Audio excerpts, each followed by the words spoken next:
Hi guys, welcome back to the channel. So last class we have started keratoacanthoma and we have studied little bit about the histopath part. Actually we have covered almost the histopath part. We have seen that cup shaped होता है, keratin fill होता है, crater, and then we have seen that कि जो surrounding epithelium होता है वो proliferative acanthotic epithelium होता है और कभी कभी वो pseudo epitheliomatous hyperplasia भी शो करता है. एंड दो चीज़ देखी थी हमने कि वो लिफ्टेड अपवर्ड हो सकता है पेरीफेरी पे जिसको लिप और बट्रेस देखते हैं और बेस पे inflammatory infiltrate rich in lymphocyte is present. Okay, will continue this. So the cytoplasm is eosinophilic and glassy in appearance. Occasionally, mitosis and atypical cell may be visible. Early stages are more proliferative. Strands of epithelium may extend into connective tissue. Perineural invasion has been observed. So, जो early stages होते हैं, they are more proliferative. Now, later stages, involution occur, no longer proliferation. Most epithelial cells undergo keratinization, then shrunken and necrotic cells may be seen. Apoptosis occur to contribute the involution. As healing occurs, the crater flattens, base undergoes fibrosis, ultimately responsible for scarring and keratin plug is extruded. तो जैसे जैसे healing होता है crater जो होता है वो flatten होने लग जाता है, बेस में फाइब्रोसिस हो जाता है और जो स्काररिंग हम लोग देखते हैं वो अल्टीमेटली रिजल्ट हो जाता है with keratin plug. Now, both solitary mucosal keratoacanthoma and lesion of multiple keratoacanthomas show the same histological features as lesion of skin.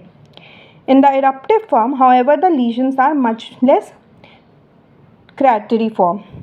Okay. Now coming to the treatment plan, requires excision because less than half involute on their own. Excision also provide the most reliable diagnosis and the cure. तो excision ही सबसे most reliable diagnosis और cure के लिए सबसे important है इसका excision. The excision of keratoacanthoma of skin requires only 2 to 3 mm of peripheral margin and a depth into a subcutaneous fat layers. Most excisional wound can be closed primarily with undermining of the edges. On the lip, specifically the lower lip, lesions are excised with a V shape through and through excision with peripheral margin of 2 to 3 mm. तो चाहे skin पे हो चाहे lip पे हो, peripheral margin अपना 2 to 3 mm ही रहेगा. Lip में बस V shape through and through होता है.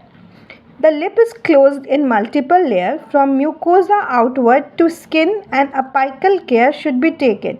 तो लिप जो होता है वो मल्टीपल लेयर में क्लोज होता है from the mucosa outward to skin, तो अंदर से बाहर की तरफ. And apical care should be taken to align the orbicularis oris muscle fibers with muscle fascia sutures and to align the vermilion cutaneous junction from each side. तो सबसे main चीज़ इसमें क्या है कि हम लोग को जो अलाइनमेंट है वो इम्पॉर्टेंट रखना है फॉर द एस्थेटिक. तो हम जो ये अपाइकल वन देखते हैं उसका और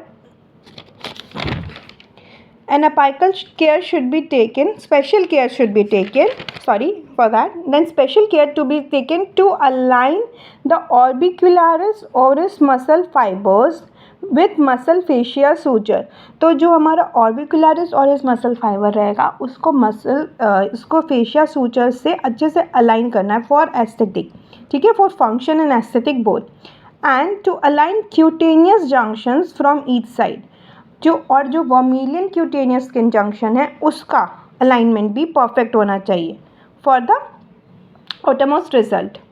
okay, now prognosis. Excise one rarely recur. तो जो हम लोग एक्साइज कर चुके हैं उनका रिकरेंस बहुत ही रेयर है, they generally don't recur. However new लीशन may be develop in adjacent और अदर सन एक्सपोज्ड एरिया. लेकिन इसमें ये केसेस भी बहुत होते हैं कि अपने न्यू लीशन डेवलप हो सकते हैं, या तो एडजेसेंट जो पहले है या तो कोई और सन एक्सपोज एरिया में. Okay, that's all for today. Will be continuing basal cell carcinoma और starting basal cell carcinoma in the next class. Till then, like, share, subscribe and comment. Bye.